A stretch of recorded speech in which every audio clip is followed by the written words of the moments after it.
Merci. Monsieur Larive. Oui, merci Monsieur le Président.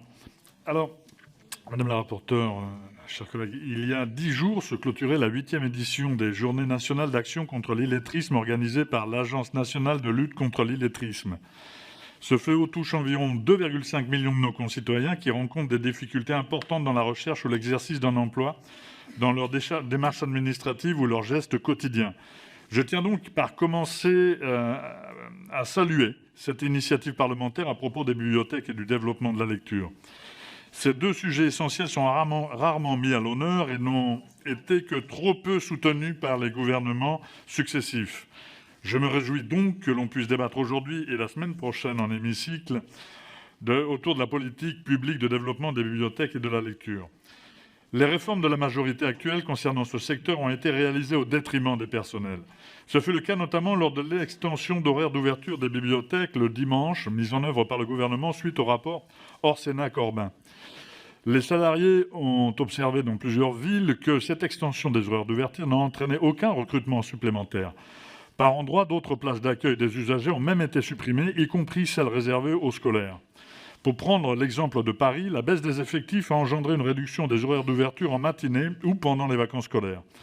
Ceci est symptomatique de la méthode de ce gouvernement qui ne met jamais à disposition les moyens suffisants pour l'application de ces réformes. Certes, le crédit du plan bibliothèque est passé de 80,4 à 88,4 millions d'euros en 2018, mais ces crédits ne sont pas pérennes puisque le financement ne peut pas excéder 5 ans. On peut donc se demander comment les collectivités vont-elles pouvoir maintenir les emplois créés une fois ces délais écoulés. La seule solution mise sur la table par M. Orsenna, c'est l'embauche de jeunes en service civique ou de contrats précaires, comme si bibliothécaire n'était pas un métier à part entière, spécifique et réclamant des qualifications et des compétences précises. Une bifurcation dans la politique publique en faveur des bibliothèques et du développement de la lecture est donc absolument nécessaire. Ce texte a le mérite d'inscrire quelques grands principes dans la loi.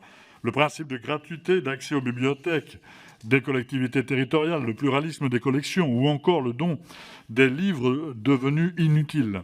Cela dit, il ne permet pas de répondre aux tensions actuelles dans ce secteur. Il ne préserve pas les droits des personnels face à l'extension des horaires d'ouverture, n'assure pas l'égalité d'accès aux bibliothèques sur tout le territoire national, ne développe pas les actions hors les murs en faveur de la lecture, n'améliore pas la participation des usagers dans le fonctionnement des bibliothèques et ne protège pas le métier de bibliothécaire titulaire à l'heure où le nombre de contractuels augmente fortement.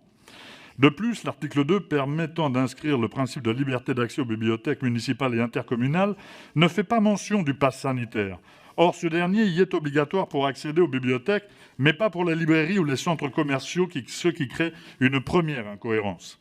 La deuxième incohérence, c'est que les bibliothèques universitaires, la Bibliothèque publique d'information, la Bibliothèque nationale de France et les bibliothèques spécialisées ne sont pas soumises à l'obligation du pass sanitaire.